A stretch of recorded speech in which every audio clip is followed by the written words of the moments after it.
What's up, everyone? Welcome to this day of Philly Sports History for June 30th, 2024. I'm your host, Jim Montgomery. Hard to believe we're at the end of June already. We got a big show today, big day in Philly sports. Let's start with the big news. And starting at 6 p.m. tonight, NBA teams can begin to negotiate with free agents. Buckle up because Paul George opted out. And maybe that was the plan for him and the Sixers all along, but really the only two teams that are really being linked to Paul George right now are the Magic and the Sixers. I at this point, I'm fine with that if that is the best available. And I keep going back to this after the little flirtation thing that him and Joe did on the ESPN pregame show for the finals. If that's who Joe wants, what you've been doing with free agents hasn't necessarily been working out, so why not go for it? But I do think you need to get aggressive then and really kind of go all in to make sure you're building a team around those three, because Paul George and Joe both are injury prone, so you need to have those guys, those dogs coming off the bench. I guess if Paul George falls through, KCP and Ingram are still in play with trades, but I'd be hesitant to trade a ton, depending.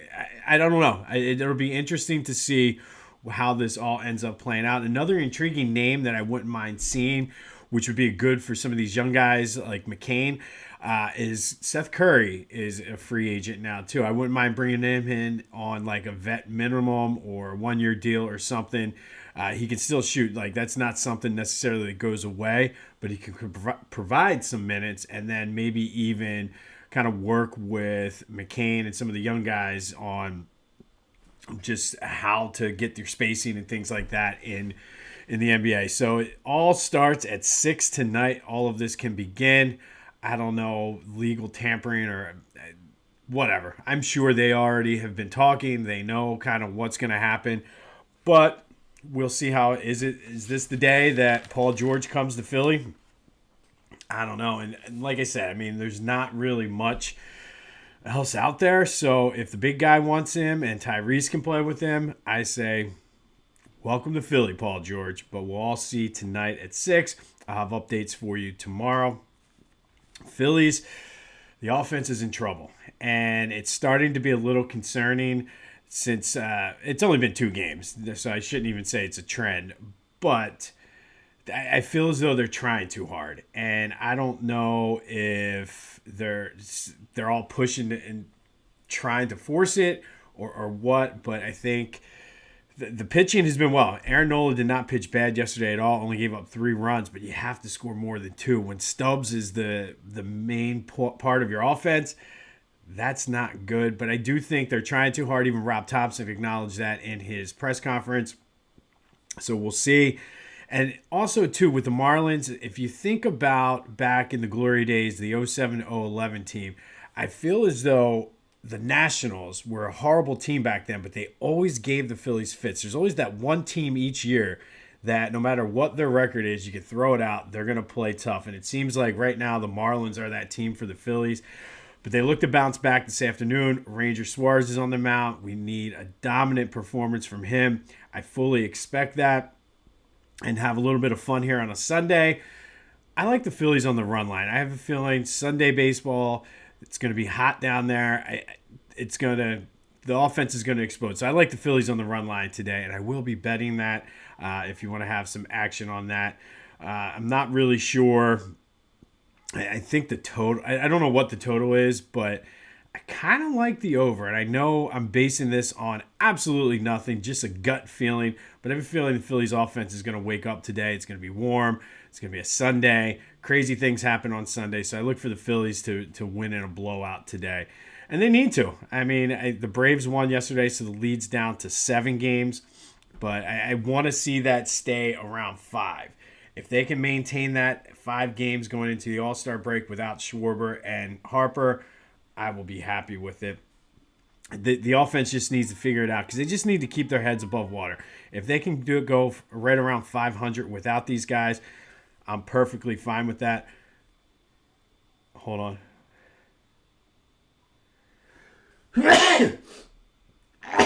Oh, man, excuse me. I wish I had a cough button or something. But you can help me out with that. Go to Philly Goat. We've been talking about the John Kruk is my spirit animal shirt. 10% of those sales go to Battle Brothers, and they are a great organization that does wonderful things for our veterans. So be sure to go to phillygoat.com, get that John Kruk is my spirit animal shirt, and help out veterans along the way. And while you're there, pick up the I have a toxic relationship with Philly sports, because truthfully, the Sixers take I just did is a perfect example of my toxic relationship with the Sixers. I believe, even though they've given me no reason to believe, but they're going to do it. So go to phillygoat.com, pick up both of those shirts, and then get some shoes to match. I haven't mentioned the shoes in a while, but they are comfortable. Excuse me, sorry. That rain just, I don't know what it is. After a rainstorm, my allergies are just terrible. But go to Philly Goat, use that promo code Jim Montgomery for 10% off your order. Get the Kruk is my spirit animal. Help out the veterans at Battle Brothers, or for the Battle Brothers Foundation, and you won't be disappointed. If you're a new listener and haven't gone to Philly Goat yet, check out their selection of shirts. They're one of the best in the business, and Ryan does a great job, and the shirts are just phenomenal. Flyers had a busy day 2 of the draft, and nothing they did was needle moving. And I don't know if that's good or bad. They have brought some talented guys in who will provide some depth, should get some playing time. But I feel as though they went all in for 2025, and I think that's a good thing. I think you give Mishkov a season here. You can figure out the goaltending situation. Let some of these young guys play. You are in a rebuilding mode, and if 2025 is your target draft, let some of these young guys in, see what you have, and then be able to make that big splash next year. Once I have some time to actually look through and break it down, I'll give more of the draft recap and just see where we are. But the future is bright for the Flyers. Like I said, get in on the ground floor. Pick up a shirt from Philly Goat. Why not? But I've been telling you, there's still room. And even the hardcore Flyer fans have been very adamant about, let's get the casual fans on. So go start following the Flyers. It's going to be a fun run here in Philly. Some Eagles news. And I like this. Devontae Smith at his charity softball event was asked about Nick Sirianni and gave the answer probably that Jalen should have given, but we won't hear from Jalen now till training camp. But he said he loves the role that Sirianni is in right now. And I'll read his quote. When the head man has power to put his hands on everything, to see everything, it makes it easier on himself, because sometimes things we may see, he may not, because he was so focused on something, on just one thing so much. Now he's able to look over everything. And I think that everybody who's saying, oh, he's just a figurehead, he's this, he's that, I disagree. I 100% disagree. And I think I'm 100% on board with Devontae here. I think the fact that now he's able to look at it from a 30,000-foot view, so to speak, and see everything, he's going to be able to get his input and get a better pulse on the team. I really think because of just the way the offense started to struggle and him being an offensive guy, that's sort of what got lost in the shuffle last year, because he wasn't really able to focus and see. And by the time he was able to focus in on the defense, it was far too late, and that snowball had just gone. But an interesting quote, and I like the fact that Devontae said that, because it sort of confirms to me what I was thinking. Like, I don't necessarily see this as a problem, and I think that it was like a historic collapse. It was one of those things that the players all talked about it, that once they started, they tried too hard, and it just, because there were so many things that maybe Nick Sirianni didn't see internally. Obviously, we could all see what was happening on the field, but I think because he wasn't able to see what was happening maybe at the time, just like Devontae said, those small things that the players are able to see that maybe the coach isn't, because he's so focused on that one thing, being more of the CEO, as everybody keeps calling it, type coach.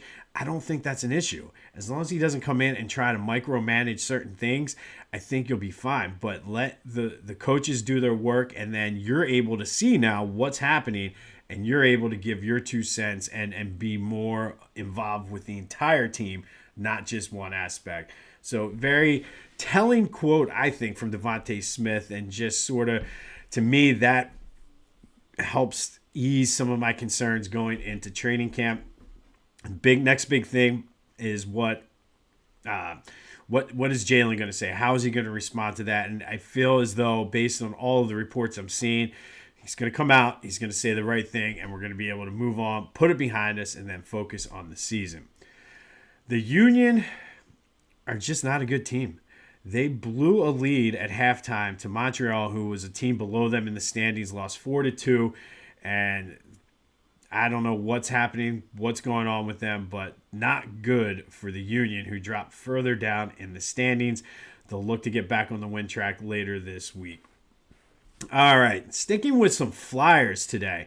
We're going to go back to 1992, and on this day in 1992, an arbitrator officially ruled in favor of the Flyers, and Eric Lindros officially became a member of the Flyers. I've done, back when I used to do Back to the Future, I did an episode on this, but for those, just a quick recap. Drafted number 1 overall in 1991 by the Nordiques. Despite the fact he said, I am not going to play for you guys, don't draft me, Quebec did it anyway. The GM for the Nordiques at the time basically said, well, you're either going to play for us or you're not going to play in the NHL at all. Eric Lindros called his bluff and just continued to play in the OHL. But then on the draft day in 1992, Quebec worked out a deal with both the Flyers and the Rangers. So first, the deal with the Flyers was put into place. They had a verbal agreement. Flyers wanted to reach out to Lindros to make sure he'd play for the Flyers before they officially did it. But they had the deal in principle, verbally, pending what was going to happen with the conversation with Lindros. And then, in the meantime, while all that was going down, Marcel About, the Quebec GM, the same guy that said you're either playing for Quebec or not at all, was working on a deal with the Rangers. And the Rangers deal actually was sent in and faxed, I think it was faxed at the time, faxed in to the office. And the Flyers were like, whoa. We already had a deal. We were talking with Lindros, who said he would play for us.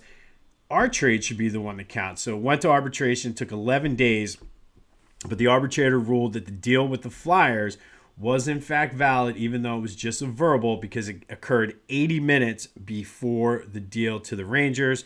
So essentially then, once it was all said and done, the Flyers traded Steve Duquesne, Ron Hextall, Kerry Huffman, Mike Ricci, the rights to Peter Forsberg, Chris Simon, a 93 and a 94 first-round pick, and $15 million to the Nordiques for Eric Lindros. Was it worth it?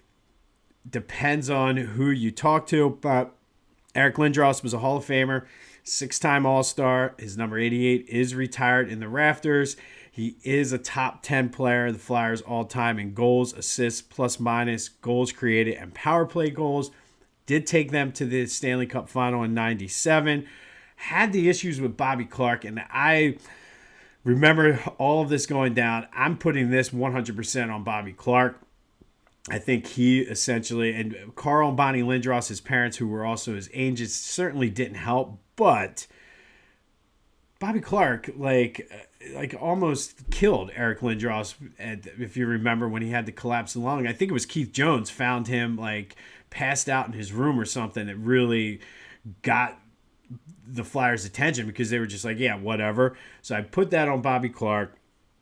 Would it have been nice to have Peter Forsberg instead of Eric Lindros? Maybe, depending on what you could have put around him. Forsberg did end up winning 2 cups and is a Hall of Fame player in his own right. Did eventually come back to the Flyers, but way too late. If you remember, he was having foot problems and everything by the time he came here. Just another long line of examples of Philly teams having the right guy at the wrong time. But on this day in 1992, the arbitrator officially ruled in favor of the Flyers, paving the way for that trade for Eric Lindros. Definitely was a franchise-changing trade. Just never got to the promised land for a few different reasons. They had the teams. That 97 team was good.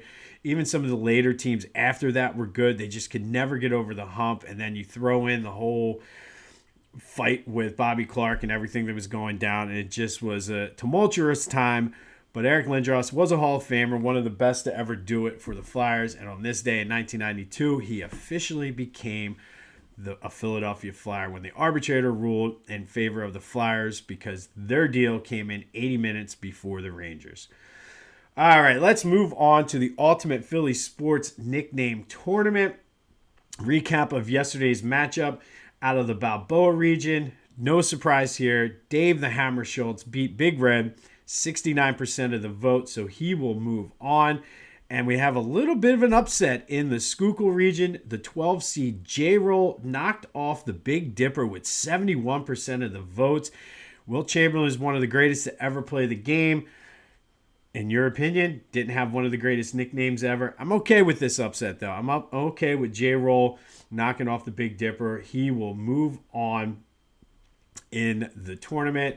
Today, we have a few monster matchups. Our number one overall seed is in action today, so let's go to the Cheesesteak region. And Chocolate Thunder, the number one overall seed in the tournament, Daryl Dawkins, is taking on the number 16 seed, the Fog, Fred Shiro. Let's start with Daryl Dawkins. As I said in the selection show, he was breaking backboards way before it was cool. Daryl Dawkins was drafted number 5 overall out of high school by the Sixers. One of the first to ever go straight to high school to the pros. But the story behind his nickname, and this is, like, to me, this is the greatest, like, just adds to the legend of Chocolate Thunder. The nickname was given to him by Stevie Wonder due to his dunks. So Stevie Wonder used to go to NBA games all the time, and he had his handler there. So the guy would basically explain to him what was going on, and he said, "Hey, the big chocolate guy just put down a Thunder dunk. The chocolate guy with another dunk," and it just stuck. Stevie Wonder called him Chocolate Thunder. And again, what a great nickname. I'm telling you, the whole 70s era with the funk, Chocolate Thunder, and just his style of play, the nickname fits him. Side note on him shattering backboards, led to the NBA now, if they have, notice they have the breakaway rims, that ultimately they have the breakaway rims due to Daryl Dawkins. So Chocolate Thunder is their number one seed in the Cheesesteak region, and just the number one overall seed in our tournament. Like I said, I think because of the way he played, the era, the 70 funk, like Earth, Wind, and Fire should have a song named Chocolate Thunder. That's the way I'm thinking. Of course, I'd be remiss if I didn't put the comments in that my wife said. He's like, Chocolate Thunder, it sounds like a 70s porn star or an ice cream flavor. Two very opposite ends of the spectrum. But Chocolate Thunder, the number one overall seed, taking on the number 16 seed, the Fog. Fred Shiro coached the Flyers from 71 to 78, won those 2 Stanley Cups. Probably one of the greatest quotes ever before Game 6 of the Stanley Cup Finals. He said, "We win today, we walk together forever."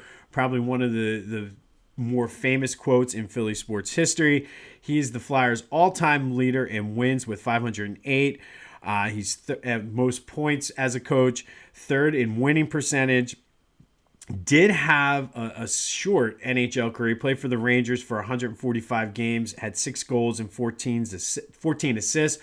But the nickname The Fog came, there was some conflicting things here. So The Fog, it really fit because he had sort of this loner personality and always seemed like he was in deep thought, daydreaming, like he was in a fog. So that really hammered home the nickname, but he got the nickname because when he was playing a game in Minnesota in 1948, it was very humid and there was fog on the ice, and Fred Shiro claimed to be the only one to see the puck, so his teammates called him Freddie the Fog, which was eventually shortened to The Fog, and it's a name that stuck with him even when he was the coach. So now it is your turn. Who has a better nickname? Chocolate Thunder, the number 1 seed, or The Fog, Fred Shiro, the 16 seed out of the Cheesesteak region? 267-495-8531. That's the Back to the Future voice and text line. Leave a voicemail. Text me. Get your answers in. And anything else Philly sports related. Have a thought on Paul George. Leave me a message and let me know what you're thinking about that. But first matchup out of the Cheesesteak region, the number 1 seed, Chocolate Thunder, taking on the number 16 seed, The Fog. And then another heavyweight matchup. And and out of the Ben Franklin region. The winner of this game will take on World B Free. But let's start. It's the number 5 seed, the Bull, taking on the number 12 seed, Schmitty / Michael Jack. I'll get more into why I'm leaving both of them in there in a minute. But let's start with Greg Luzinski, the Bull. He was the number 11 overall pick of the Phillies in 1968. Played 11 years in Philly, hit 223 homers, 281 RBI. He's in the Phillies Wall of Fame. He was a 4-time All-Star. Led the National League in RBI in 1975. He is a World Series champ. Not so good on defense, but his offense surely made up for it. I'm getting Kyle Schwarber vibes from Greg Luzinski. But from 1976 to 1978, he hit in each of the postseason games that the Phillies played, but probably more remembered for Black Friday when he was not subbed out for defense, and it cost the Phillies the game in the NLCS against the Dodgers. Still involved with the team today, Bull's Barbecue. And he got the name the Bull due to his just ridiculous strength. And he's even kind of built like a bull. So Greg Luzinski is our number 5 seed in the Ben Franklin region. He is taking on the number 12 seed, Schmitty / Michael Jack. This is a tough one for me because you know how I feel about Mike Schmidt. Somewhere my grandmother is looking down on me saying, what are you doing? Why is Mike Schmidt only a 12 seed? But as I said, plays on name, and everybody who's got the last name Schmidt is known as Schmitty. Michael Jack is pretty cool, though, given to him by Harry Kalas. But Mike Schmidt is the GOAT.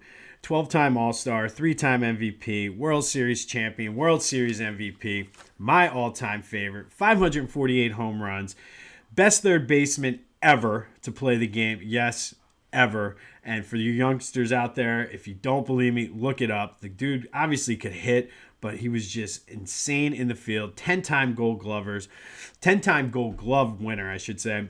His number 20 is retired by the Phillies. He hit 4 home runs in a game one time. He is on the Major League Baseball all-time team, not a decade team, not this, that, or that, the all-time Major League Baseball team with greats like Willie Mays and Hank Aaron and Babe Ruth, Lou Gehrig, and you got Mike Schmidt there at third base, and I 100% agree with him. But again, this is where it's tough for me because of the nickname. Michael Jack is cool, but that's more of a Philly-specific thing due to Harry Kalas. I don't necessarily know if you just use first and last or first and middle, if that really constitutes, but Michael Jack is a cool name. Michael Jack Schmidt, home run, long drive. I'm okay if there's an upset here. I will say this. I know Mike Schmidt is seated kind of low. I'd be okay with an upset.